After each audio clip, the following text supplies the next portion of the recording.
The Blind Tony Story. Book 2, Chapter 1. Shortly after these events transpired, we left the clone-like sameness of the row houses on Marsden Street for a beautiful 3-story house in the suburbs, complete with an attic, a basement, a garden, fruit trees, grapevines, huge backyard, a white picket fence, hedges, rose bushes, and a thick carpet of luscious green grass everywhere you looked. The place was called Lawnside, New Jersey, famous all over the world for its brick barbecue pits. Lawnside is a black community that is only an hour away from downtown Philadelphia in terms of physical distance, but light years away from Philly in terms of disposition. The people of Lawnside are primarily hard-working individuals who take immense pride in everything they do. An intense, immense, and also slightly competitive pride that includes their homes, their cars, their yards, their pets, their children, and even the community itself. 104 Emlyn Avenue was truly a unique wonderland for me.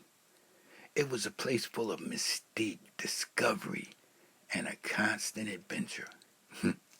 The noisy hustle and bustle of the Philadelphia streets was now replaced with the hypnotically serene buzzing of bees and a never-ending melodious song of the great varieties of colorful birds. A huge backdrop of big fluffy picture clouds filled the sky every day, and it seemed like the sun was always shining. The picture clouds billowed and metamorphosized from one shape into another in a slow-motion dance that had the power to mesmerize for hours. The air invited you to breathe deeply of its blended organic fragrances, resplendent with all kinds of flowers. But above all, you could smell the lilacs. You could always smell the lilacs. The night sky was no longer dominated by city lights, for there were now myriads of stars, constellations, and other worlds, seemingly right at my fingertips. There was an incessant chorus of insects that sang me to sleep each night. There were fireflies everywhere, adding their mystical, pulsating neon glow to the already magical and mysterious aura that seemed to surround our house. On one side of our house lived the Walkers, a kind elderly couple who became very good friends with Mom and Dad through the years. About 15 rows of gardens separated our property from theirs. And also, they had a big garden behind their house that Mr. Walker farmed religiously every day. Dad, being a country boy himself, was familiar with farming, but Mr. Walker showed him a lot about local technique. Dad also shared his deep love for God and many scriptures with the Walkers. Mr. Walker also spent a lot of time and energy making wine. His grapevines were enormous and very beautiful. There were always large barrels around his house and in his garage containing grape juice in various stages of fermentation. On the other side of our house, there was a dirt road that was a shortcut through the woods leading to Warwick Road, which was the main business road through town. On the other side of that dirt road, there was an open field, and on the other side of that field lived another family. They had a daughter who was slightly older and a lot more worldly wise than me. Her name was Benita. She was my first girlfriend, and I loved her very much. I thought she was the most beautiful creature God had ever created. I loved her more than Teddy Bear or Dad. I was about 5 years old at this time, and Benita was about 7.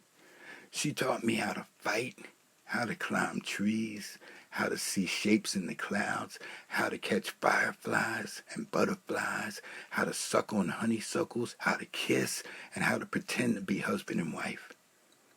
We would lay in the grass for hours, looking at the shapes in the clouds, sucking on honeysuckles, and enjoying each other's company. I would do anything for Benita, and Mom and Dad used to use her to get me to eat my vegetables. It was a rule at our house that everything on your plate had to be eaten. No food could be wasted. So I would stubbornly sit for hours refusing to eat my vegetables, and Dad would just as stubbornly refuse to let me leave the table. Then Benita would come over and patiently feed me vegetables, and I would reluctantly but faithfully always comply. This scene has tremendous implications and overtones of Adam and Eve in the Garden of Eden. Adam knew he wasn't supposed to eat the food, and he really didn't want to. But because the woman that he adored asked him to do it, he did it anyway. We're still paying for that act of disobedience even today.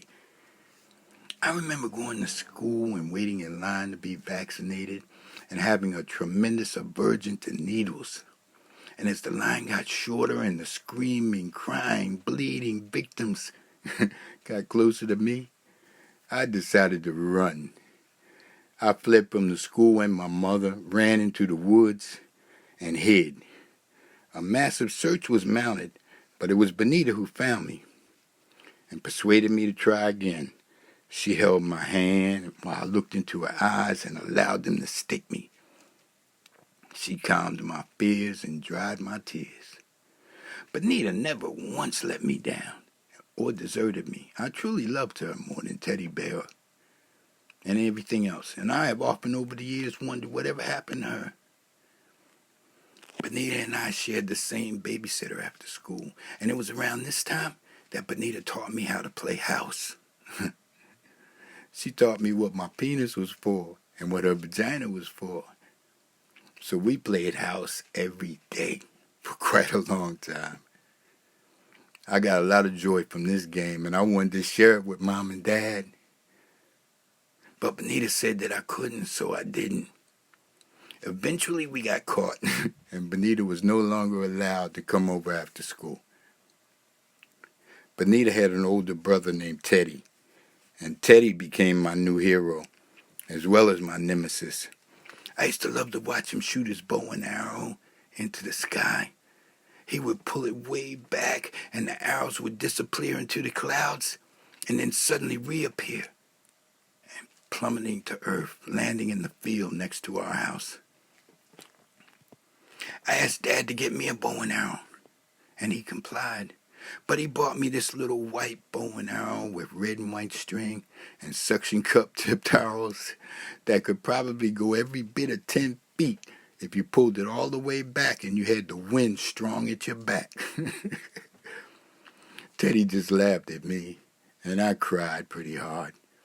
It was around this time that I seriously began living in two different worlds.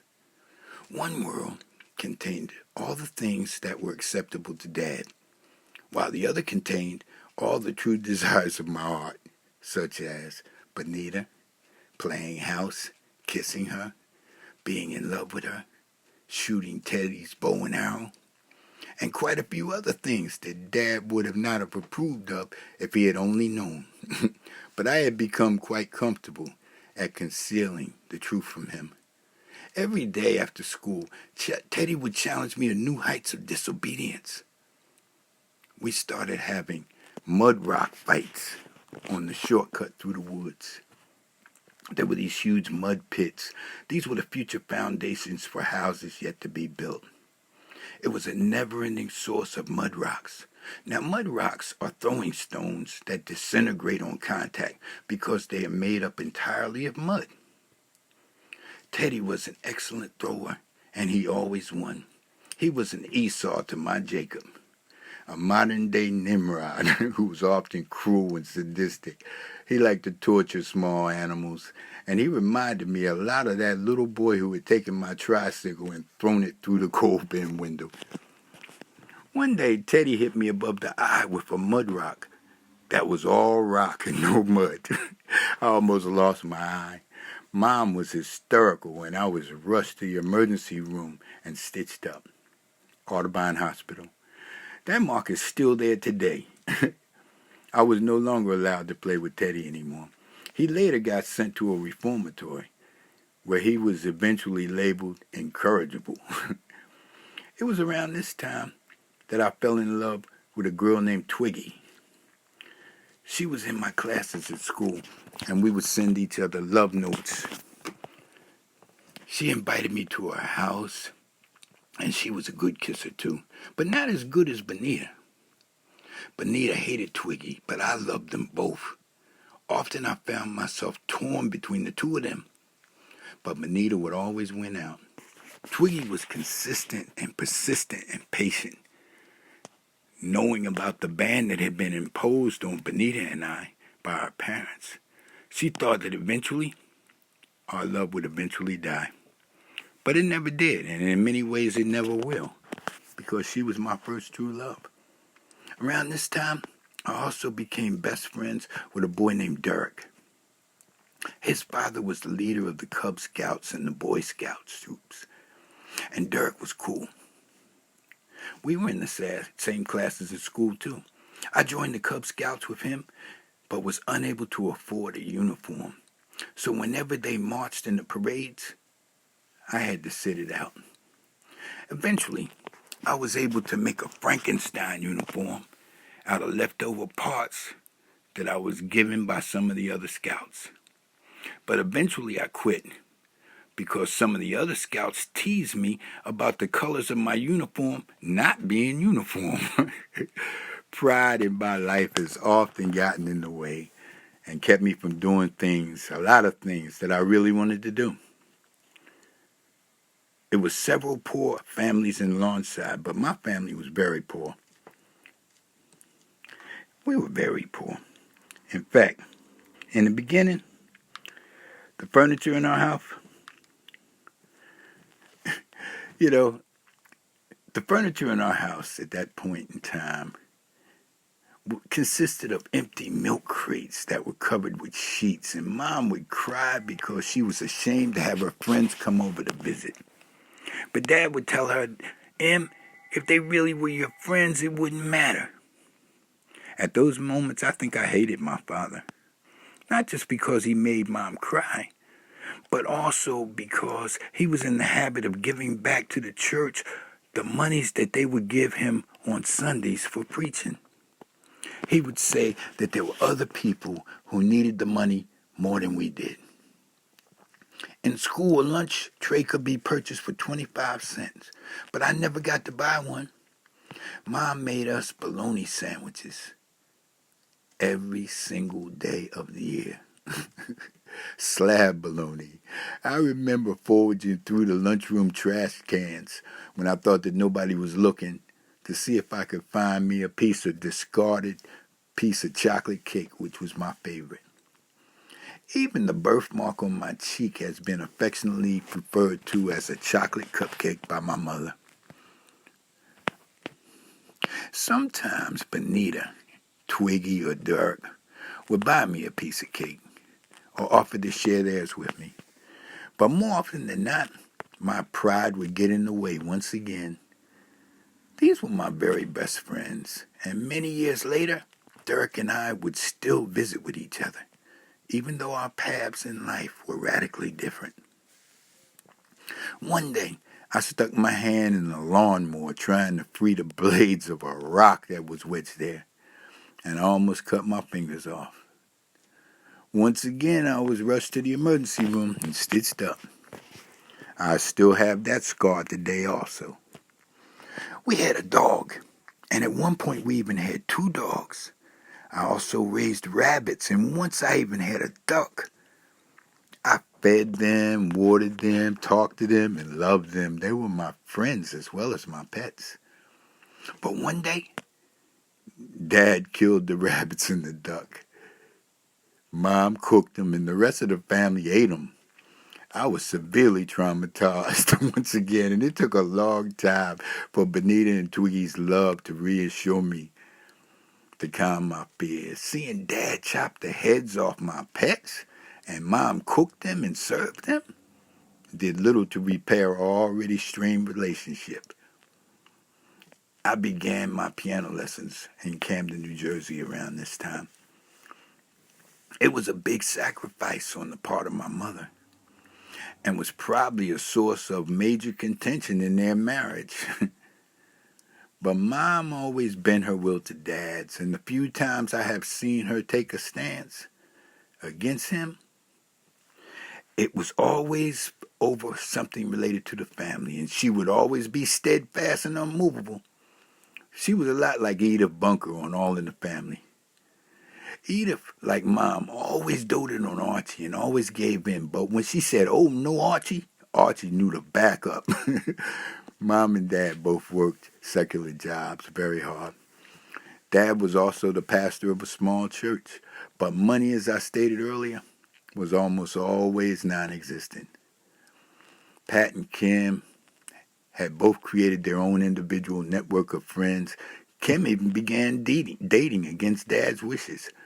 Pat was a natural-born artist, but her talents went unnoticed by Mom and Dad, who eventually, she just let her passion go. I can clearly remember her sketch pads containing potential masterpieces. I especially remember her rendering of a Mohawk Indian that still lives in my heart, as well as my imagination and memory today. Pat always seems to put herself secondary to others, and in many ways she still does that today. Some people are givers and others are takers. Pat was a giver, and she still is. Kim was a taker. But the truth of the matter is that we will all be both, depending on the point in time as well as the venue. But at this point in time, it was not yet fashionable to be black. So if you had dark skin and nappy hair, you were considered ugly. Pat had both. Kim was light-skinned and had relatively straighter hair, even though both of them regularly used the straightening comb and the curling iron. There were jars of Magnolia bleach cream all around the house. Now this sent the unspoken subconscious message that it was better to be, and more socially acceptable to be, light-skinned and white. And it was repugnant to be dark-skinned and black. Anyway, whatever the reason, Pat was compliant and docile while Kim was a live wire, rebellious, stubborn, outspoken, and eager to do everything that she wasn't supposed to be doing. Kim and I are kindred spirits in this regard, but I masked my rebelliousness under a cloak of outward compliance and obedience. I was living a double life, and I have been living a double life pretty much ever since that day, especially when it came to Mom and Dad. The concrete and steel of the city of brotherly love was left behind, but not forgotten, as I acclimated myself to the life in the Garden State as a chameleon.